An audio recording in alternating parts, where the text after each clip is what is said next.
Okay, so I'm live now. Yes, you are live and you can start. Okay. Good afternoon, ladies and gentlemen. If there are gentlemen in the audience, hi and welcome to WiCSME 2020. I'm so delighted to be one of the speakers here, apart from being one of the co-founders as well. We, the members and the organizers and the founding members of the Women in Cybersecurity are really overwhelmed with the support that we are receiving from everyone, from the community, from various organizations, and even from the media. What I wanted to share with you today is, I will start sharing my screen, of course. It's about GRC, or Governance, Risk, and Compliance.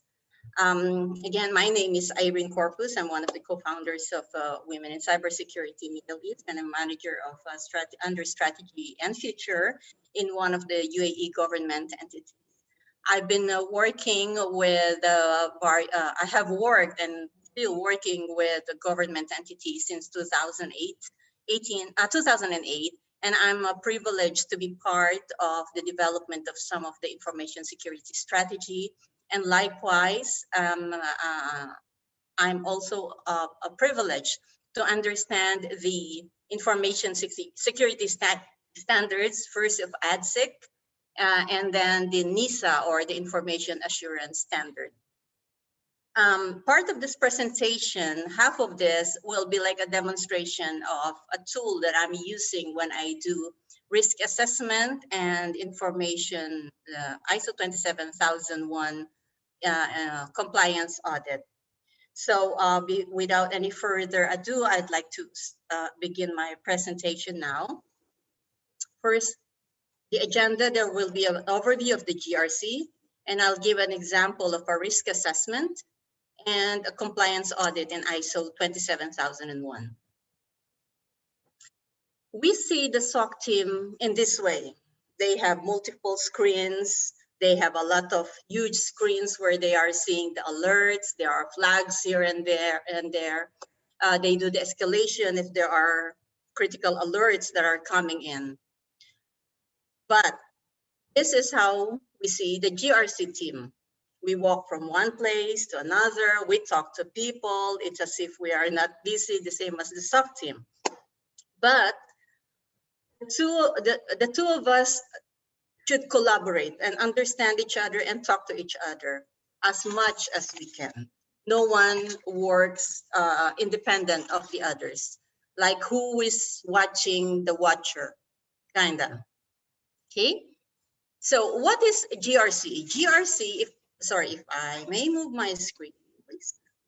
Okay, GRC, it's a process, or to some organizations, they have the governance team, or the risk management team, or the compliance team, who's responsible for a lot of responsibilities. But bottom line, whatever they do, it boils down to providing a better decision making to the organization. The GRC team unites the business units, the stakeholders. It unites the other support services departments, such as the legal department, the IT, the finance. They have to understand the organization's strategy. And they also have to understand what are the regulatory requirements that the company or the organization where they work for has to comply. So GRC, or Governance, Risk, and Compliance, describes a broad range of activities to enable the corporation to manage the risk, execute sound governance, and stay compliant with applicable law. Now, who does what? In this presentation, I only wanted to focus, or if you may allow me, I will just focus on the IT, or the Security Operations Center, its operation activities, and anything related to IT. Because GRC encompasses, as I've mentioned, it encompasses the legal requirements, HR requirements, finance, procurement, etc. But for the purpose of this presentation, let me focus on the SOC, please. We know that our responsibility being in cybersecurity, is the protection of the CIA, or the confidentiality, integrity, and availability of our critical assets. So what does this pyramid stand for? At the bottom line, we have the policy. This policy sets the high-level expectation of the organization. It answers the question, why we do this. Then there comes the control objectives. They identify the desired conditions to be met, and this answers the question, what are the best practices? Then let's move to the standards or the framework. We are familiar with some of the frameworks that we are using, such as the most common is ISO 9001 or quality management system. But for us, information security is ISO 27001, information security management system. There are also other frameworks such as the ISO 22301, which is the business continuity, and ISO 31000, which is the risk management. So under this, it's the answer to the question, what are the requirements? Now let's go to the controls. What are the controls? These are the safeguards and countermeasures. It answers the question, what can we do to accomplish this? I mean, accomplish the security policy and the overall requirements of the standards. Then we go to the procedures. Now, this is the operational part. How do we do things? And who's responsible for what? And finally, on top of it is the guidelines. So the guidelines, these are kind of FYI. So again, the policy is why we do this. The control objectives, what are the best practices? The standards answers, what is the requirement? The controls answers, what can we do to accomplish this? And the procedures answers, how do we do this? Now, who does what then? Let's say that the first three layers are more on the governance, risk, and compliance team's responsibility. And implementation part is, and the compliance part is the SOC. So understanding the relationship between these two will provide a greater responsibility and accountability in managing the organization's entity. So who sets the policies, the control and the objectives, and how does the SOC follows this? And how do they develop their controls? How do they write their procedures? And there are some guidelines that the team can follow as well. Now, valuing security. Here we talk about the security culture. Let's just look at some of these examples. No matter how we put an access security, like for example, our badges, okay? If the resources or the employees allow tailgating or piggybacking, then this is useless.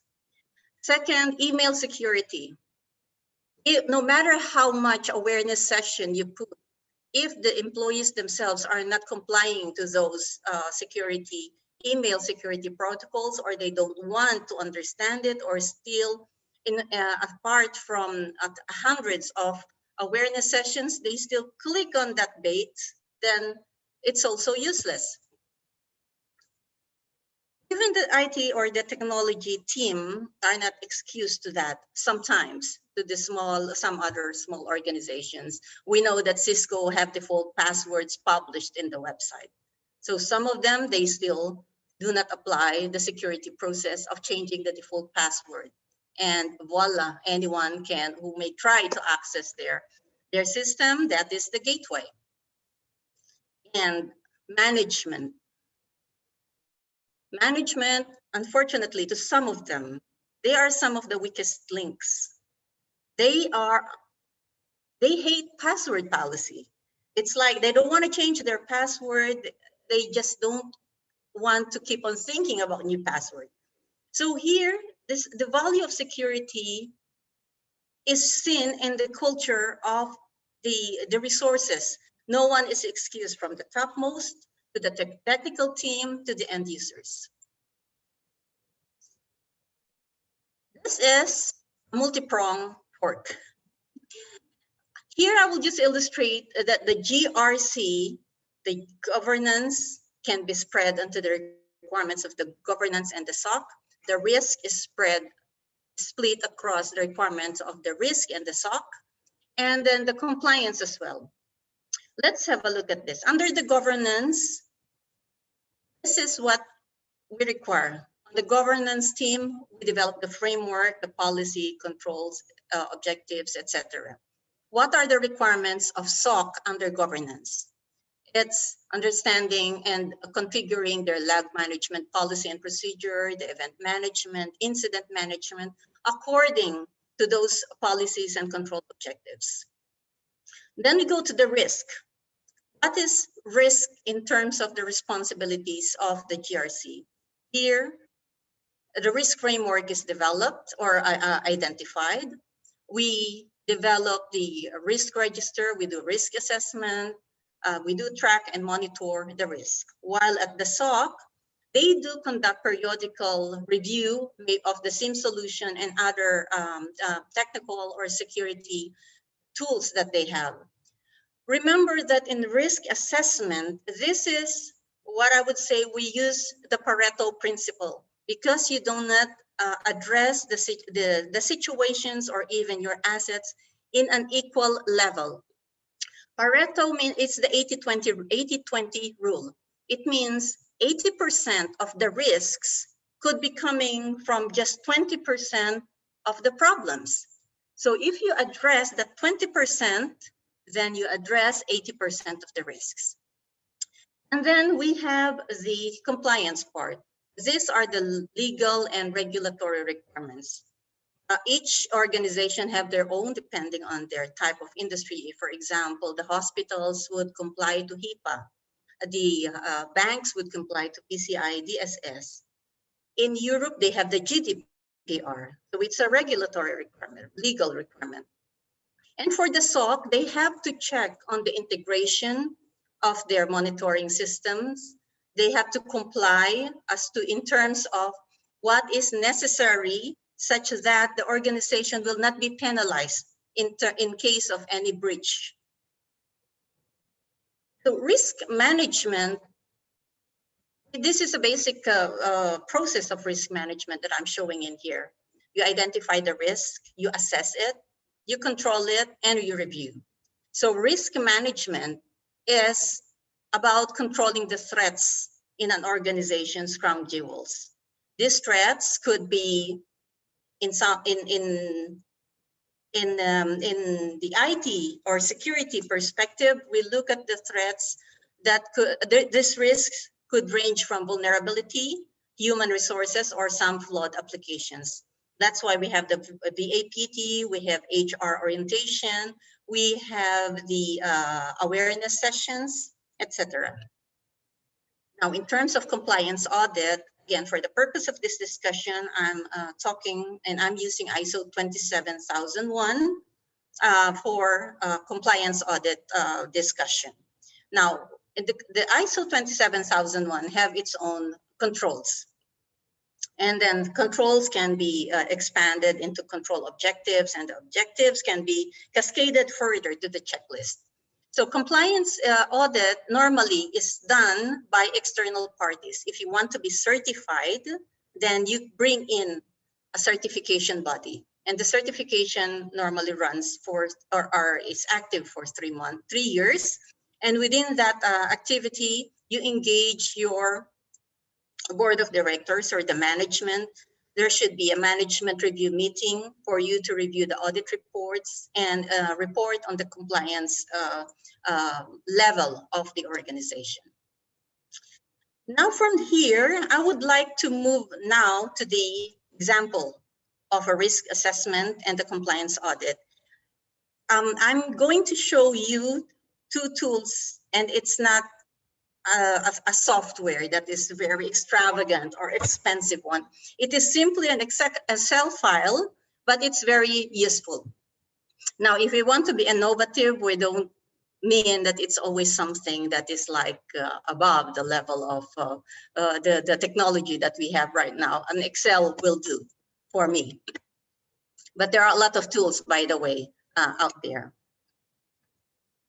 So here I'd like to show the file that I'm using. And again, just for the purpose of demonstrating, I entered random information here.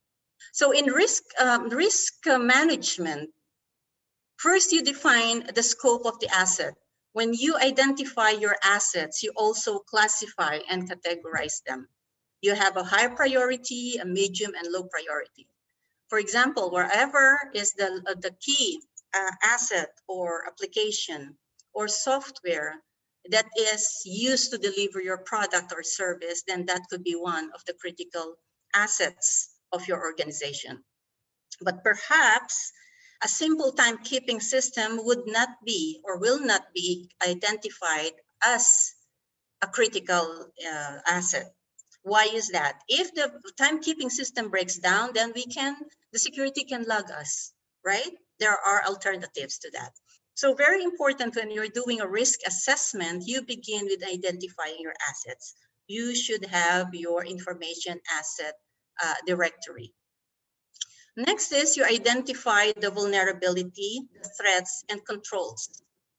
There is also a database where you can, which you can use to identify the vulnerabilities. Well, that is in addition to the VAPT reports that you get when you can do the vulnerability assessment and pen testing. The step 3 would be identify the impact and likelihood of the threat. This is where we calculate the impact multiplied by the likelihood. Then that's the risk score. And step 4 is you identify the proximity, the risk owner, and the custodian. Now this is where the action item comes in. And finally, you identify the impact and what happens after you apply the mitigation or the controls or the solutions that addresses the threats that you're seeing. So, and we're going to start with, for example, I have an asset 1 here, and it is a database. As a component, it is a database. It holds geo images. Now, the description of this, it holds satellite imagery and aerial photos. Let's just say that this is the Google map. So it is very important that this Google map system is not prone to any high level risks. So the scope or the asset is identified. I have identified the vulnerability, that there's a weak data leak prevention controls on the endpoints. So this is talking about an endpoint security that is missing. So it could be your existing control is simply a management review. It could also be a control about implementing security or endpoint security. Even if you have an endpoint security, there are different functionalities or modules or controls that have to be activated accordingly. And it's simply implementing that. You may also need to integrate it with your SIM. Now, this table here is, if I may reduce the size, please. So you will see that this is calculating the level of risk. Again, for the purpose of demonstration, I'm using different values here. So 5 impact and the likelihood of 5 will give a risk score of 25, which is equivalent to a critical risk level. 4 by 4, it's 16, it's high. And then I'm putting various numbers here so that you can see what happens if you have different levels of impact and likelihood. So the risk level indicator changes. We have here a certain heat map. So the heat map here identifies the product of the likelihood and the impact would determine the risk level. And you have a description here of the risk level from critical, high, medium, minor, and low. Again, this is a simple calculation using mathematical formula. Now, there are different treatments, risk treatment. Either mitigate, means you have to solve the problem. You can reduce it. It means you are not able to answer it 100%, but at least the risk is reduced. You can accept it. This is something that is applicable to very low or not so critical systems. And you can also, I wasn't able to put it here, but you can also transfer a risk. Transferring a risk means taking an insurance. Some of the, I think some of the cloud providers or some of those who are putting their systems on the cloud can buy insurance. So that is like transferring the risk. Planned controls are whatever you wanted to put as a terms of control. If you remember the pyramid that I showed earlier, these are controls that can be put to mitigate some of those risks. Now, again, since I'm using ISO 27000 here, I'm also aligning that that particular risk is not complying or maybe not in alignment with this ISO 27000 controls. Now, I don't want to go into the detail of the identifying impact, likelihood, and risk because it is in the same theory as identifying the risk level. So this is also a residual risk is multiplier of the impact and the likelihood. And according to that, the residual risk rating will also also be modified. You will see on top here that there is the formula on what is, how that is calculated. Now, how are you going to use this risk register?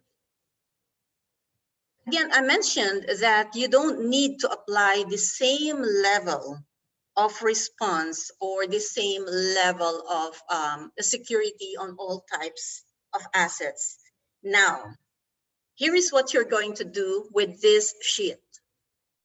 You can filter only the assets that have high critical risk level, and you match it with your information asset register, whether this particular asset is categorized also as critical. So if I see that these critical risks are under my critical assets, then that is a priority. Remember, Pareto principle, you address the 20% which are critical and you are addressing 80% of the big problems and you are escalating your level of security. It may only be one asset, but if it is the key system that is running to put your business into high profit or increase your revenue, then you have to pay attention to that. Those are the assets wherein you have to identify whether the risks level are in the high or on the critical. So this is the use of that risk register. And this is how we do risk assessment. Now I will go on the second file, which is the ISO 27001 compliance sheet. You know that the ISO 27001 have this compliance section from A5. It is in the Annex A, by the way. So I'm highlighting this in yellow because these are the ones that could relate to the security operations or your IT operations. Okay.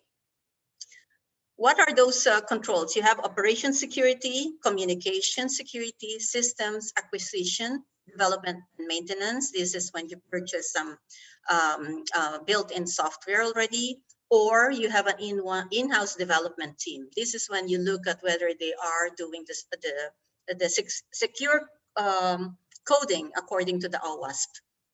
And then you also have the information security incident management.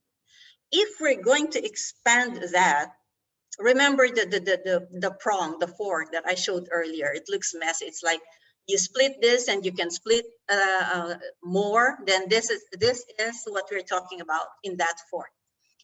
If I'm going to expand this, you will see it in the compliance per control. See now, under here, I'm highlighting again in yellow, these are control objectives for, see here, for example, operation security. For operation security, we're expanding it to 7 control objectives. You talk about procedures and responsibilities, protection from malware, logging and monitoring, etc., control of operational software. And then the same thing for the others. You have network security management, information transfer, security and development and support processes. Now, how do you rate this? This can be objective, right? Who says that it is 90? No, I think it's 85. No, I think it's actually 95. You can agree within a certain range with your organization or with your team. For example, I would say that anything that doesn't exist in terms or not meeting at all, I would score it 50. If it is partially complying, I would say it's 75. And if it is showing a higher level of maturity, I will put it at 90. Now, why am I not using 100%? It's because there's always room for improvement, right? You know, the ISO, yeah, it's a continuous improvement. So let's leave a room for improvement. Maybe I can put a maximum of 95. Then from there, it would be easy to put the rating. Now, where do this rating come from? If you can see, this is not the rating that I put in there. It is still a formula. So from each one of these control objectives, you can still break it down, spread it more. And these are the questions that you can answer for each of the control objectives so that you will be able to have a guidance. You know, the guidance is like FYI, it's telling you what you can possibly do further. So, for example, documenting operating procedures. Are operating procedures well documented? Are the procedures made available to all users who need them? Yeah, and then you'll put the score. If no, then you put 50. If they have it partially, then it's 75 maybe. They have documented it, but not everyone in the team knows it. For example, separation of development, testing, and operational. Does the organization enforce segregation of development, test, and operational environment? If no, then that is 50. If partially, yeah, we can put 75. But if yes, then we can put 90. So that is how it goes from the compliance, the control objectives to the checklist. The checklist is where you're going to put your score. And adding them all up, then we'll go up here. And the control objective, you have the combined scores according to the checklist. And the control objective summary, it will go up to the section summary. Once you have done everything according to this process, then you will have at the bottom your overall compliance. It is an averaging system from the top to the bottom.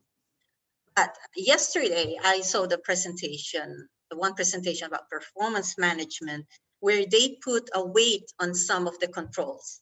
So you can also apply the same. For example, you want that anything that relates to this 3 plus this one, they should form a higher percentage.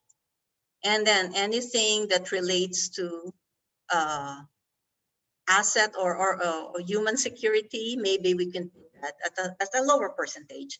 Then you can recalculate again to achieve your overall compliance. So this is how we do the compliance audit. Internally, you can do that with your GRC team so that every time there is a surveillance audit, the surveillance audit comes within the 3-year period and validity of your certification.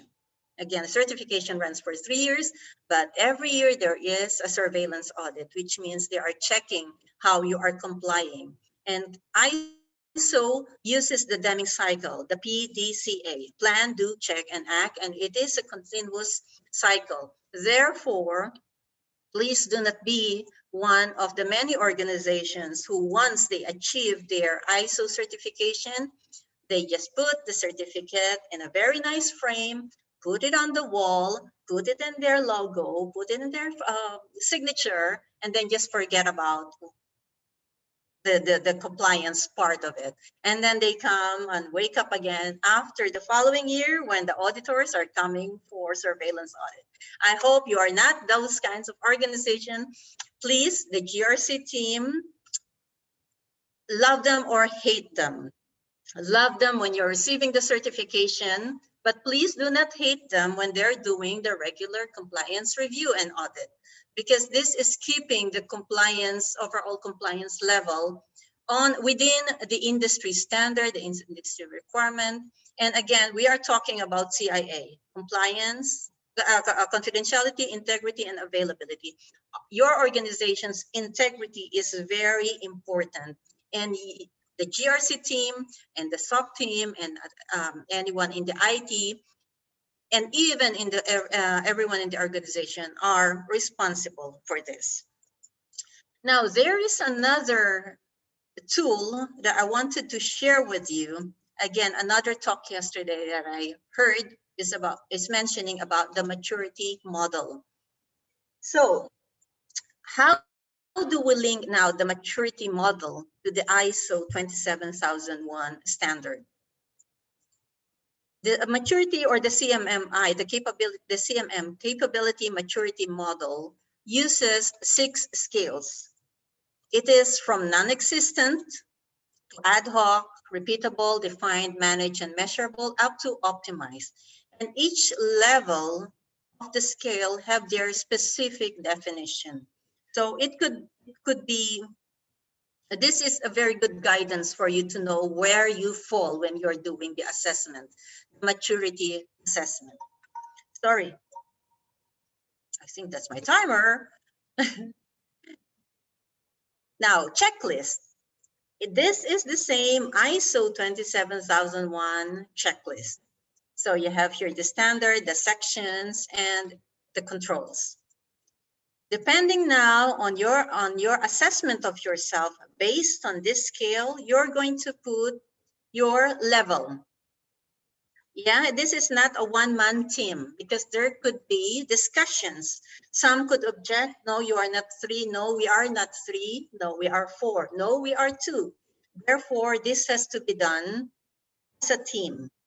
Okay. Again, for the purpose of this discussion, I just put random numbers in here. Okay. So how do you know now your maturity level? Your maturity level will be measured per control. And this is how it looks like. So your objective when you're doing this CMM assessment is to make sure that this spider graph will be out there wide, almost outside the 4 or 4.5, and if possible, the 5. So if you have this, result now, you will see who is or what is the weakest control. I would say that here, my weakest control is the asset management. Okay, and my strongest is the information security policy. So those are the 3 tools that I use under the GRC in managing the risks and in managing the compliance audit, and also assessing the maturity level of the organization. And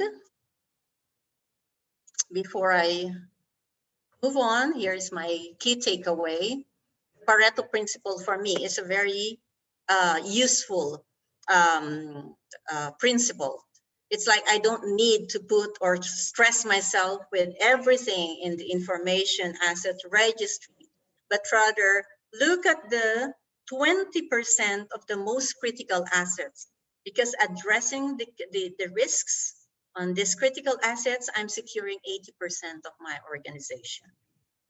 And it is also better to implement a risk-based approach when you do your presentation to the board of directors and the management, because when you present them the risks, especially the risk for their crown jewels, then the more that you are, it is easier for you to communicate the severity of the risks, and the more that you will get their support when you are requesting for some actions to be taken.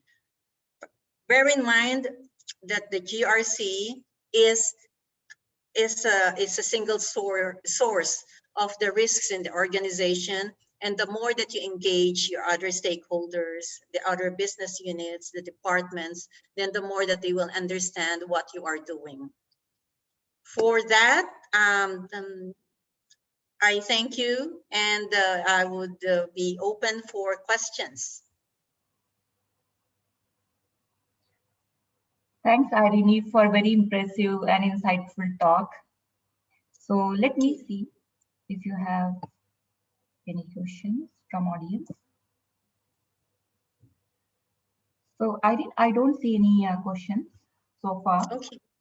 But I believe as you are in our WiCSME group, ladies will reach out to you for GRC related questions. Yes. Yep. Thanks Okay. Thank you very much for that. Thank you very much. And I wish you a happy day, remaining day, rest part of the day. And then we hope to see everyone during the awarding ceremony.